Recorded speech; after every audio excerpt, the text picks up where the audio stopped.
एक गांव में एक वकील साहब रहते थे, वकील लॉयर। हनुमान जी के बड़े पुजारी थे, बड़े साधक थे। दिन रात कीर्तन गाते गाते हनुमान जी के भाव में इतने तल्लीन हो जाते कि उन्हें ध्यान ही नहीं रहता। कोई भी केस मुकदमा ले ले तो कहते सब हनुमान जी देखेंगे, चिंता मत करो। कभी हारे नहीं, कोई मुकदमा नहीं हारे, हर मुकदमा जीते थे। एक बार इनके जीवन में घटना घटी।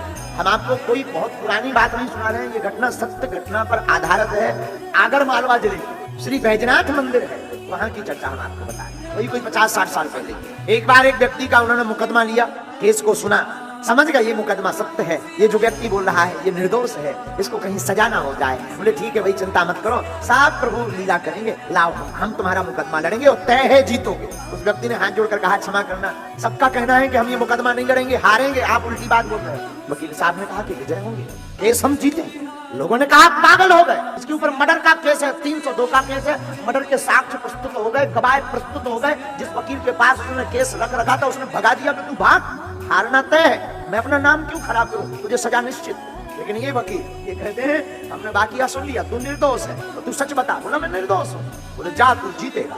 ये तो कह के चला आया। इसने कहा वकील साहब माफ करना, तुम्हें फीस लेनी हो तो पहले ले लो और मुझे पहले बता दो, अगर मुझे सजा होनी है तो मैं पहले घर की व्यवस्था करके आऊं। वकील ने कहा चुप हो जा, मैं फीस अभी नहीं लूंगा, मैं फीस बाद में लूंगा, नोटों की फीस नहीं लेता हूँ। मैं तो यही कहूंगा तू भी आना मेरे सरकार के द्वार पर, कीर्तन करा देना राम नाम। अब तो ये जो व्यक्ति जिसका केस लड़ना था इसे लगा कि सच में मेंटल है, कहीं कीर्तन करवाने से कोई मुकदमा जीतता है। वैसे भी सब लोग जितने और लॉयर थे, जितने वकील थे, वो कह ही रहे थे कि ये पागल है, इसके चक्कर में मत पड़ो। लेकिन अब तो तय हो गया। लेकिन मरते क्या नहीं करते, देखते हैं ये इनका इष्ट क्या करता है। आपका भरोसा कितना मजबूत है अपने इष्ट के प्रति, अपने गुरु के प्रति, हमारा इष्ट और हमारा गुरु उतनी ही कृपा करेगा जितना तुम्हारा भरोसा हो। और ये तो वकील बड़े पागल, महादेव आए, अपना बही खाता जो वो फाइल होती है वकीलों की, फाइल बनाई, उस मुकदमे की सरकार के चरणों में रखी और वही पूजा, जो पुरानी पद्धति, वही पद्धति, हाथ में माला लिए जप रहे। पहले दिन जो बहस छिड़नी थी उसी दिन वो 2 घंटे लेट आए। जिस व्यक्ति का मुकदमा था तो उसे लगा कि अब तक तो लग रहा था कि 50 है, अब तो लग रहा है पूरे।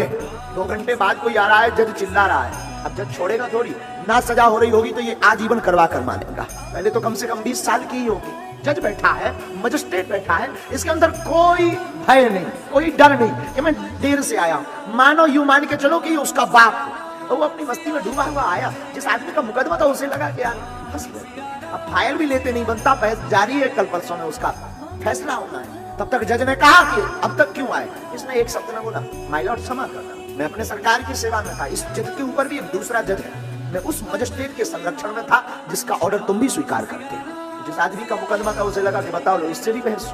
ये आदमी भागा भागा गया तो वकील ने कहा कहाँ जा रहे हैं। बोले कल फैसला है, मैं जरा बंदोबस्त करके आऊं, घर में 1-8 साल का राशन तो रख के आऊं कम से कम। बोले क्यों? बोले तय है कि आजीवन होनी है मुझे, और एक और काम करना, कम से कम इतनी कृपा करना, कल टाइम पे आ जाना वरना फांसी लगी।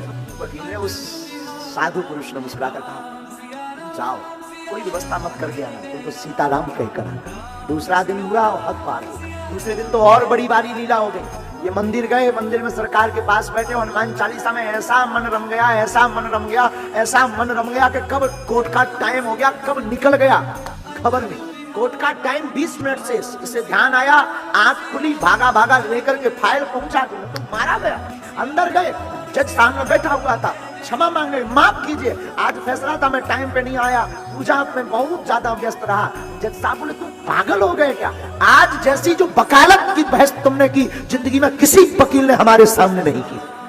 वकील ने कहा फैसला क्या किया आपने? बोले क्या करना था, जिसका वकील इतना कट्टर निडर हो, एकदम स्पष्ट तथ्य को प्रस्तुत करता हो, वो भला कैसे हार सकता है जिंदगी में? फैसले का ऑर्डर दिखाइए जिस पर मेरे हस्ताक्षर हो। उसने हस्ताक्षर देके तो समझ गया मैं पूजा में बैठा रहा हूं, मेरे सरकार यहाँ पर वकील बनकर के मुकदमा लड़ रही है।